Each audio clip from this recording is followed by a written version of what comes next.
കാണൂ പരസ്യരഹിതമായ ഏറ്റവും പുതിയ എപ്പിസോഡുകൾ. വൈദേഹി എന്തുകൊണ്ടോ സ്വന്തം മരുമകളായിട്ട് അംഗീകരിക്കാൻ മനസ്സുകൊണ്ട് നിനക്ക് കഴിയുന്നില്ല എന്ന് തോന്നുന്നു. അതുകൊണ്ടാ അവളെക്കുറിച്ച് ആരെങ്കിലും ഒരു തെറ്റ് പറഞ്ഞ സത്യം എന്താണെന്ന് അന്വേഷിക്കാതെ അത് വിശ്വസിക്കുകയും അവളെ ശിക്ഷിക്കുകയും ചെയ്യുന്നത്. ചിലപ്പോ അത് തന്നെയായിരിക്കും കാരണം. എനിക്കങ്ങനെ തോന്നിയാൽ അതിലെന്താ തെറ്റുദാസേട്ടാ? ദേവൻ അവളെ ഇഷ്ടപ്പെട്ടതുകൊണ്ടും നമ്മൾ അറിയാതെ അവൻ അവളെ കല്യാണം കഴിച്ചതുകൊണ്ടും മാത്രമല്ലേ നമ്മുടെ ആചാരങ്ങളും സമ്പ്രദായങ്ങളും മാറ്റിവെച്ച് എനിക്ക് അവളെ സ്വീകരിക്കേണ്ടി വന്നതാ. അറിയാതെ പറ്റിയൊരു കയ്യബദ്ധം. ഒരു അനാഥ ഇന്ന് കൊട്ടാരം വീട്ടിലെ മരുമകളായി നാളെ സന്തതികൾ ഉണ്ടാവുമ്പോ അവരുടെ വ്യക്തിശുദ്ധി പോലും നമുക്ക് പ്രവചിക്കാനാവില്ല. ജാതിയിലുള്ളത് തൂത്താ പോവില്ല. ആരത് കൗസല്യേ, സ്വപ്നത്തിൽ പോലും നീ ഇങ്ങനൊന്നും ചിന്തിക്കാൻ പാടില്ല. പണ്ട് ചെയ്തു കൂട്ടിയ തെറ്റുകളൊന്നും വീണ്ടും ആവർത്തിക്കാൻ ശ്രമിക്കരുത്.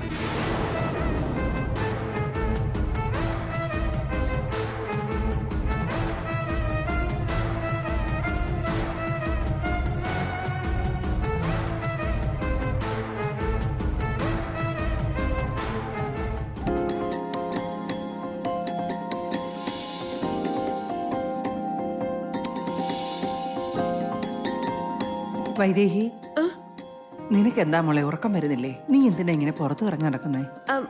മുറിക്കകത്ത് ഒരു പുലി ഉണ്ട് എന്തോമ്മേ. അകത്തേക്ക് പോവാൻ പേടിയാവോ? പുലിയോ? ഓ, ആ പുലിയാണോ? ഈ ആണുങ്ങളെല്ലാരുവേ പുറത്താ പുലി, മുറിക്കകത്ത് വെറും പൂച്ചയാ. ഞാനും അങ്ങനെ തന്നെയാ കരുതിയത് എന്തോമ്മേ. പക്ഷെ എന്തോമ്മയുടെ കൊച്ചുമോൻ അതിനെല്ലാം നേരെ എതിരാ. ഇപ്പൊ നെക്ലസിന്റെ കാര്യം കൂടി ആയപ്പോ എന്നോട് ഭയങ്കര ദേഷ്യത്തിലാ. ഇപ്പൊ അകത്തോട്ട് ഞാൻ കയറി ചെന്നതിന് വഴക്കു പറയും. ഒന്നും പറയില്ല. നെക്ലസ് വാങ്ങിയത് ഊർമിളയാണെന്നുള്ള കാര്യം എല്ലാവർക്കും അറിയാം മോളെ. നീ എന്തിനാ കുറ്റം ഏറ്റെടുത്തതെന്നും എല്ലാവർക്കും അറിയാം. ഞാനാ കുറ്റം ഏറ്റെടുത്തതിന്റെ പേരിലാ എന്നോട് ദേഷ്യം. എന്നാ പിന്നെ അവൻ എത്ര ദേഷ്യം ഉണ്ടെങ്കിലും നിന്നെ വന്ന് കെട്ടിപ്പിടിക്കുന്നൊരു മന്ത്രം പറഞ്ഞുതരാം. നീ അതുപോലെ അങ്ങ് ചെയ്താ മതി. അതെന്താ എന്തോമ്മേ? പല്ലി. പല്ലിയോ? അതേ മോളെ, പല്ലിന്ന് പറഞ്ഞ അവന് ഭയങ്കര പേടിയാ. ചെറുപ്പത്തില് എവിടെ പല്ലിയെ കണ്ടാലും അവൻ അപ്പ ചാടി എന്റെ ഇളയിൽ കയറിയിരിക്കും. ഇപ്പോഴും അവൻ ആ പേടി മാറിയിട്ടില്ല. അതൊക്കെ ഇരിക്കട്ടെ. ഇപ്പൊ ഞാൻ എന്താ ചെയ്യേണ്ടത് എന്തോമ്മേ? ഒരു റബ്ബർ പല്ലിയെ തരാൻ ഞാൻ. അവൻ നിന്നോട് ദേഷ്യപ്പെടാൻ തുടങ്ങുമ്പോ ദേഹത്തേക്കിട്ടേക്ക്. അത്ര തന്നെ. പേടിച്ച് വിറച്ച് അവൻ നിന്നെ വന്ന് കെട്ടിപ്പിടിച്ചു. എന്റെ അമ്മോ, ഞാനൊന്നുമില്ലേ. പേടിച്ച് കെട്ടിപ്പിടിക്കുന്നതിന് പകരം പേടിപ്പിച്ചെന്നും പറഞ്ഞ് ദേഷ്യം കൂടുതലായിപ്പോയാ എന്ത് ചെയ്യും? പഴയ ദേഷ്യവും ഈ ദേഷ്യവും എല്ലാം കൂടി രാത്രി മുഴുവൻ എനിക്ക് സമാധാനം ഉണ്ടാവില്ല. ഒന്നും ഉണ്ടാവില്ല മോളെ, ഞാൻ പറഞ്ഞതുപോലെ ചെയ്യേ. എനിക്ക് വയ്യ എന്തോമ്മേ. ദേവേട്ടനെ സമാധാനിപ്പിക്കാനായിട്ട് എന്നെ കൊണ്ടാവുന്നതൊക്കെ ചെയ്തു നോക്കാം. പോട്ടെ എന്തോമ്മേ. ഇത്ര പാവമായാല് എങ്ങനെ അവന്റെ കൂടെ ജീവിക്കുവോ ആവോ.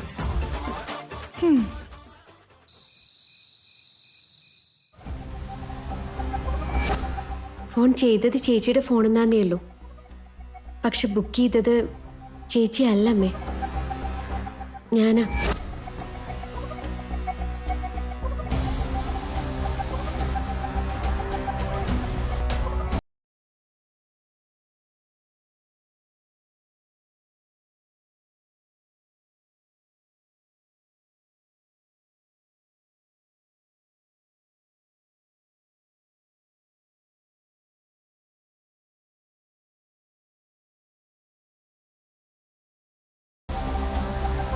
ദേവേട്ടാ, എന്നോട് എന്തിനാ ഇത്രയേറെ ദേഷ്യം? നീ കാണിച്ചു കൂട്ടിയ പണിക്ക് കാലെ പിടിച്ച് വലിച്ചു കീറി ചെവിയെ പിടിച്ച് കിഴുക്കി കുനിച്ചു നിർത്തി പുറം നോക്കി 4 ഇടി ഇടിച്ചാലും എനിക്ക് എന്റെ ദേഷ്യം തീരില്ല. പക്ഷേ എനിക്ക് നിന്നെ തൊടാൻ പോലും ഇഷ്ടമല്ല. അതുകൊണ്ട് നീ രക്ഷപ്പെട്ടു. അമ്മോ, ഇതൊരു ഒന്നൊന്നര ദേഷ്യാണല്ലോ. അതിനിപ്പോ ഞാൻ അത്രയ്ക്കും വലിയ തെറ്റെന്താ ചെയ്തേ? ഓ, തെറ്റെന്താ ചെയ്തേന്നറിയില്ല. അല്ലേലും നിന്റെ സ്ഥിരം സ്വഭാവമാണല്ലോ അത്.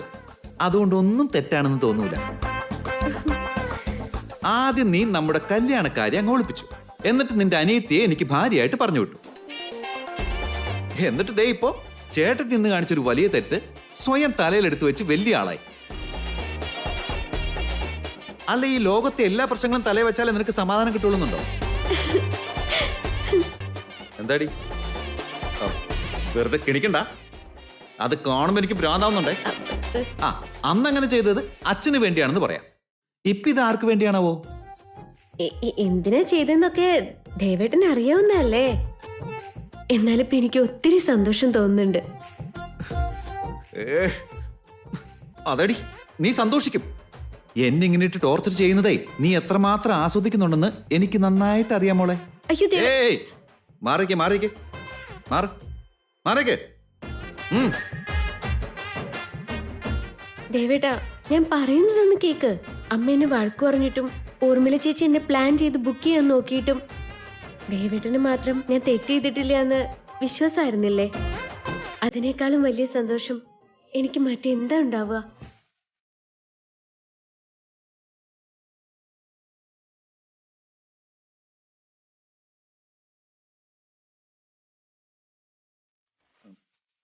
അങ്ങനെയൊന്നുമല്ല. അത് നിന്നോടുള്ള വിശ്വാസം കൊണ്ടൊന്നുമല്ല. ഊർമിളേച്ചിയുടെ കയ്യിലിരിപ്പ് എന്താന്നുള്ളത് എനിക്ക് നന്നായിട്ട് അറിയാം. എന്തിനാ മനസ്സിനകത്ത് ഇത്രയും സ്നേഹം ഒളിപ്പിച്ചുകൊണ്ട് ഒന്നുമില്ലാത്ത പോലെ അഭിനയിക്കുന്നത്? അങ്ങ് മാറി എന്ന് പറഞ്ഞാൽ മതി. നിന്നെ കാണുമ്പോ തന്നെ കണ്ണു പോകുക. അടുത്തേക്ക് വന്ന എനിക്ക് ദേഹം മുഴുവൻ ചൊറിഞ്ഞു കയറും. മാറിക്കേ. എന്തിനാ ദേവേട്ടാ? ദേവേട്ടൻ തന്നെയല്ലേ ഞാൻ എല്ലാറ്റിനെയും അകറ്റി നിർത്തുമെന്ന് പറയാറ്. എന്നിട്ട് അടുക്കാൻ നോക്കുമ്പോ മാറിപ്പോടിയെന്ന് പറയുന്ന എന്തിനാ?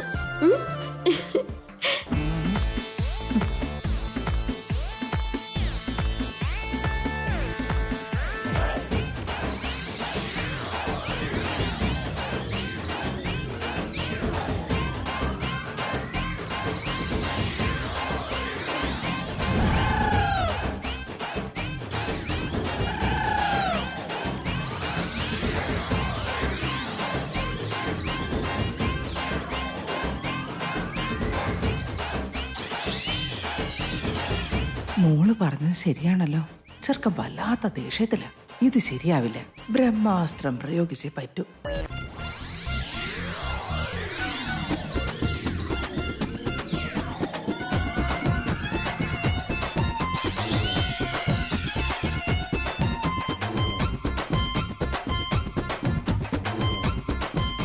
അതിനു വേണ്ടിയില്ലേ ഞാൻ അങ്ങനെ പറഞ്ഞത്? അയ്യോ പേടിയോന്നേ.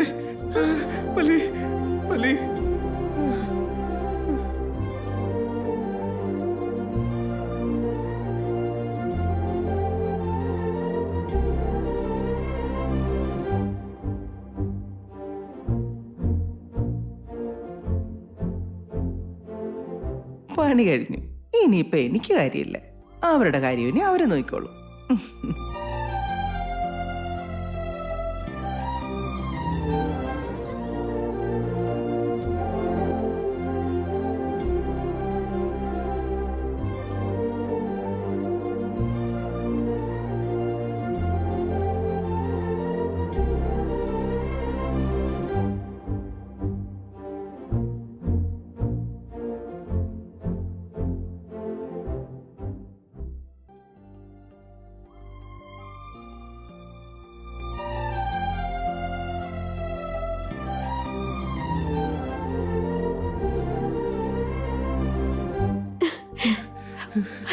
ഇത്രയ്ക്ക് പേടിയാണോ?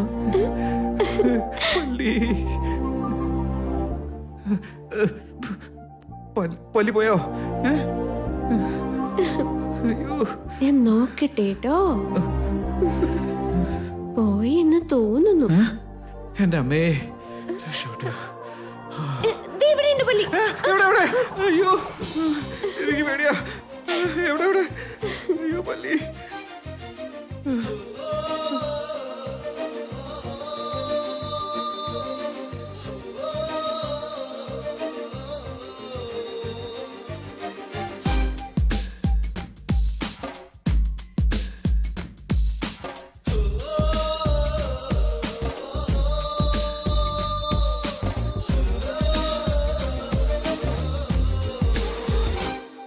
കൈ നീട്ടുന്നു സാഗരം കരയോടും സൗഹൃദം.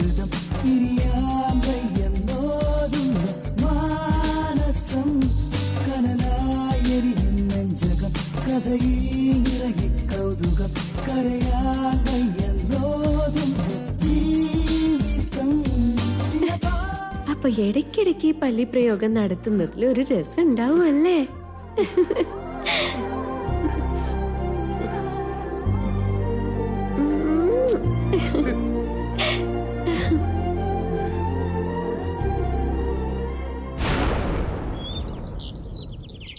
ഉറപ്പായിട്ടും വരാ ഭാരതി. നിന്റെ മോളുടെ വിശേഷത്തിന് ഞങ്ങൾ വരാതിരിക്കോ? അതൊക്കെ ഇരിക്കട്ടെ. നിന്റെ വീട്ടിൽ ഇനി എപ്പോഴാ ഒരു കുഞ്ഞിക്കാല്? അതിനെക്കുറിച്ച് ഇപ്പൊ എന്ത് പറയാനാ ഭാരതി? ചില കാര്യങ്ങളെക്കുറിച്ച് ചിന്തിക്കാനോ ആഗ്രഹിക്കാനോ പോലും എനിക്ക് ഭാഗ്യം ഉണ്ടാവണ്ടേ. മൂത്താളുടെ കാര്യം നിനക്കും അറിയാവുന്നതല്ലേ. അതൊരടഞ്ഞ അധ്യായം. ഇളയാളെങ്കിലും പെട്ടെന്നൊരു വിശേഷത്തിന്റെ കാര്യം പറയണേന്ന് ആഗ്രഹിച്ചിരിക്കുക. നീ വിഷമിക്കേണ്ട കൗസല്യേ, അതൊക്കെ പെട്ടെന്ന് തന്നെ ഉണ്ടാവും. നിന്റെ നാവ് പൊന്നാവട്ടെ ഭാരതി. ഞാനും ആ പ്രതീക്ഷയിലെ കാത്തിരിക്കുന്നു. എന്ന് ഞാൻ വെക്കട്ടെ. അമ്മ പറഞ്ഞ ഒരു കാര്യം സത്യ. മൂത്താളുടെ കാര്യത്തിൽ സന്താന സൗഭാഗ്യം എന്ന അധ്യായം തന്നെ അടഞ്ഞിരിക്കുക. പക്ഷെ ഇവിടെ അമ്മ ഒരു കാര്യം മറന്നു പോകുന്നുണ്ട്. കുഞ്ഞുണ്ടാവാത്തതിന് കാരണം ഞാനല്ല. അമ്മയുടെ മോന കസേരയിൽ എഴുന്നേറ്റിരുന്നെങ്കിൽ ഒരു കുഞ്ഞിനെ അല്ല, വർഷത്തിലൊരു കുഞ്ഞിനെ ഞാൻ പ്രസവിച്ചേനെ. ഇപ്പൊ ഈ വീട്ടില് 4 കുഞ്ഞുങ്ങളെങ്കിലും ഉണ്ടായേനെ. ഞാൻ നിന്നെ പോലെ ആരുടെയും കുറ്റവും കുറവും പറഞ്ഞതല്ല.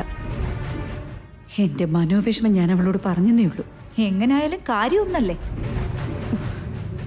മൂത്ത മരുമോൾക്ക് കുഞ്ഞുങ്ങൾ ഉണ്ടാവാത്തോണ്ട് ആ അധ്യായം അടഞ്ഞു എന്നല്ലേ എല്ലാരും കരുതുക.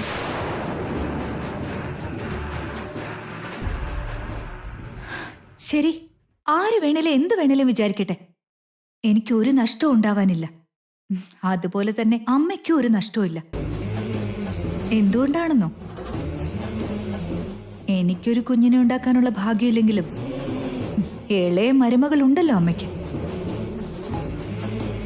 വളരെ പെട്ടെന്ന് അമ്മയുടെ കൊതി തീർത്തു തരും. എന്തു പറ്റി? ഇന്ദുമ്മ ഇല്ലാത്തതിന്റെ ഒരു കുറവുണ്ടായിരുന്നു. ഇന്ദുമ്മ ഇല്ലാതെ ഈ ഡിസ്കഷൻ ഒരു രസവും ഇല്ല.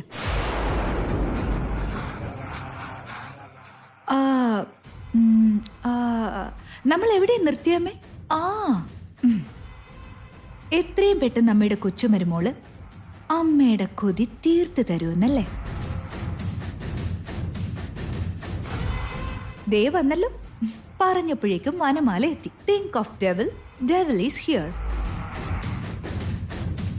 കൊട്ടാരം വീട്ടിലെ അനന്തരാവകാശിക്ക് പിന്നീട് അങ്ങോട്ട് ജീവിതത്തിൽ നടക്കാൻ പോകുന്ന ഓരോ കാര്യത്തിനും എന്തിനൊടുവില് ഒരു കല്യാണം കഴിക്കണമെങ്കിലും അങ്ങോട്ട് 7 തലമുറ ഇങ്ങോട്ട് 7 തലമുറ തിരിയില്ലേ നിങ്ങള്? ഇവിടുത്തെ 7 തലമുറ കുലുക്കമില്ലാതെ നിൽക്കുന്നു. പക്ഷേ അങ്ങോട്ടുള്ള 7 തലമുറയുടെ കാര്യത്തിലാ ഒരെണ്ണം പോലും കണ്ടെത്താൻ പറ്റുന്നില്ലല്ലോ. അപ്പൊ അതിനൊക്കെ എന്തെങ്കിലും പരിഹാരം ഉണ്ടോ?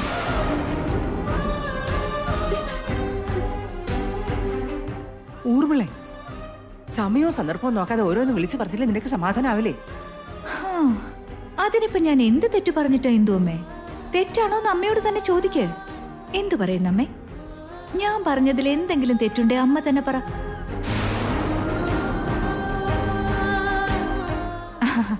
അതങ്ങനെയാ. അമ്മയുടെ വിഷമം എന്ത് പറഞ്ഞാലും ഇന്ദുമ്മയ്ക്കിപ്പം മനസ്സിലാവില്ല. നല്ല കുടുംബത്തിൽ പിറന്ന പൊന്നു പോലത്തെ മക്കളെയല്ലേ ഇന്ദുമ്മയ്ക്ക് മരുമോള് പ്രസവിച്ചു തന്നത്.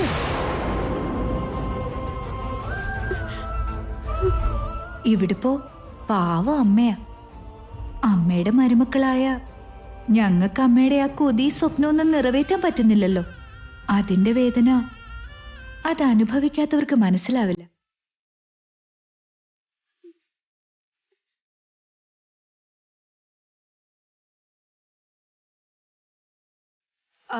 എന്നുവെച്ചാ വൈദേഹിക്ക് ആ കൊതി തീർത്തു കൊടുക്കാൻ പറ്റുമെങ്കിലും അനാഥയാവുമ്പോ തന്തയും തള്ളി ആരാന്നറിയാത്ത ഒരുത്തിയുടെ കുഞ്ഞ്, അതിന്റെ രക്തശുദ്ധിയുടെ ആശങ്ക ഇന്ന് ഒരു മായാത്ത കളങ്കമായി കൂടെ ഉണ്ടാവും.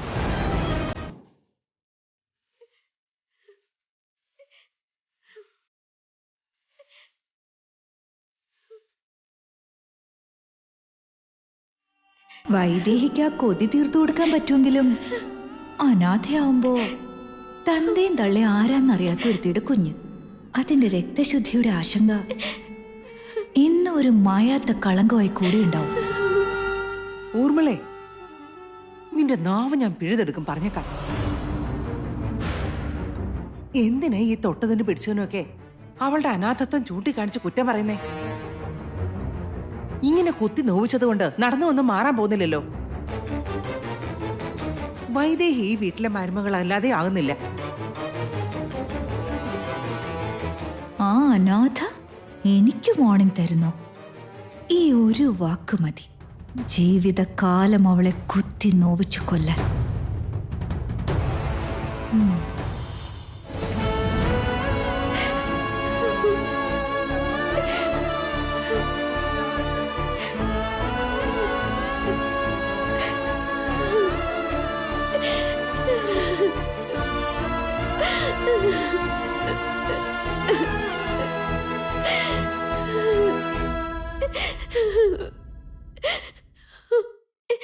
എന്റെ അച്ഛനും അമ്മ എന്നെ വഴിയിൽ ഉപേക്ഷിച്ചു പോയത് എന്റെ കുറ്റാണോ?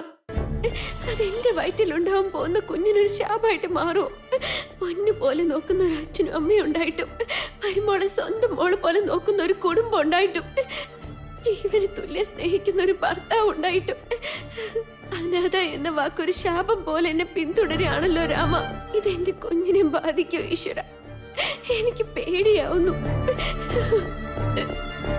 ദിവസം ആരെങ്കിലും ഒന്ന് കരയിപ്പിച്ചില്ലെങ്കിൽ നിനക്ക് സമാധാനമായില്ലല്ലേ?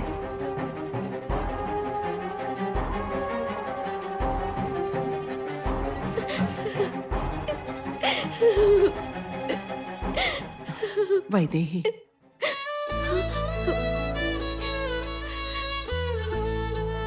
സങ്കടപ്പെടല്ലേ മോളെ. ഊർമിളയുടെ സ്വഭാവം നിനക്കറിയാവുന്നതല്ലേ? എന്നെയും വർമ്മയും കൗസല്യയും അജയനെയും ആരെ അവള് വെറുതെ വിടാത്തപ്പോ നിന്നെ അവള് വെറുതെ വിടുമെന്ന് തോന്നുന്നുണ്ടോ മോളെ? അതുകൊണ്ട് ഇനി നീ അവൾ പറയുന്നതിനൊന്നും ചെവി കൊടുക്കണ്ട. തലമുറകളുടെ കുടുംബ മഹിമ പറഞ്ഞിട്ട് എന്ത് കാര്യം? അവളുടെ സ്വഭാവം എന്തിനു കൊള്ളാം? നീ പൊന്നാ മോളെ, ഞങ്ങൾക്ക് അത് മതി. അതിനപ്പുറത്തേക്ക് ഒന്നും ഞങ്ങൾക്ക് അറിയണ്ട. മോള് വന്നേ, വാ മോളെ, കരയല്ലേ. സാറേ, നമസ്കാരം കേട്ടാ. സുഖാലേ? ആരാ നിങ്ങള്? പറയാന്നേ, എന്നെ സാറിന് അറിയില്ലെങ്കിൽ എനിക്ക് സാറിന് അറിയാന്നേ. സാറിന്റെ അച്ഛൻ എത്രയോ ആൾക്കാർക്ക് നല്ലത് ചെയ്തിട്ടുള്ള ഒരു മനുഷ്യനാ. ഇപ്പൊ സാറ് അതിനേക്കാളും വലിയ ആളായിരിക്കുമല്ലേ. ജീവിതത്തിൽ ഒരിക്കലും ആർക്കും ഒരു നന്മയും ചെയ്യാത്ത ഒരു വൃത്തികെട്ടവനല്ലേ വീട്ടിലിരുത്തി സാറ് ചോറ് കൊടുക്കുന്നേ. അവൻ ചീട്ട് കളിച്ച് കാശ് മുഴുവൻ കളഞ്ഞപ്പോഴും സാറല്ലേ ആ കടം മുഴുവൻ അടച്ചത്. അപ്പൊ സാറിന്റെ എത്ര വലിയ മനസ്സാണെന്ന് നോക്കി. അല്ല, നിങ്ങൾ ഈ പറയുന്നത് ആരെക്കുറിച്ചാണെന്ന് എനിക്കങ്ങ് മനസ്സിലാവുന്നില്ല. ഒന്ന് തെളിച്ച് പറഞ്ഞാൽ കൊള്ളാം.